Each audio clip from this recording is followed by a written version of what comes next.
Taman ලැබූ දිවි පෙවෙතේ කොටසක් රට සමය වෙතේ පුදන කොළොත් උඹෙන් පුතේ මෙලොවට කිසි පළක් නැතේ. රටෙන් නුඹට මොනවද කෙරුණේ කියලා අහන්න එපා. නුඹෙන් රටට මොනවද කෙරුණේ කියලා අහන්න කියලායි මේ කියන්නේ. ටිබෙට් ජාතික ඉස්මායිල් හිමිපාණන්ගේ ලක්වැසි දරුවනට දෙන ලද ඕදන් මේ. පන්සිල් නාලිකා මේ රටට දායාද කරන මේ අවස්ථාව ඉතාමත් වටිනා අවස්ථාවක් හැටියට මම දකිනවා. මොකද ජනතාව ආනන්දයෙන් ප්‍රඥාවට යා යුතුයි. ඒක තහවුරු කරන්න මේ නාලිකා සුබ ගමනක් වෙනවා කියලා මට ලොකු විශ්වාසයක් තියෙනවා.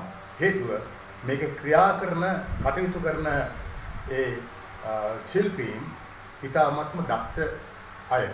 ඒ හන්දා රටට ලොකු සේවයක් මේ නාලිකා සිද්ධ වෙයි කියලා මම විශ්වාස කරනවා. ඔබ හැමට ඒ ශක්තිය ධෛර්යය ලැබේවා කියලා ප්‍රාර්ථනා කරනවා. බොහොම ස්තුතියි. මම රහල් බුලත් සිංහල.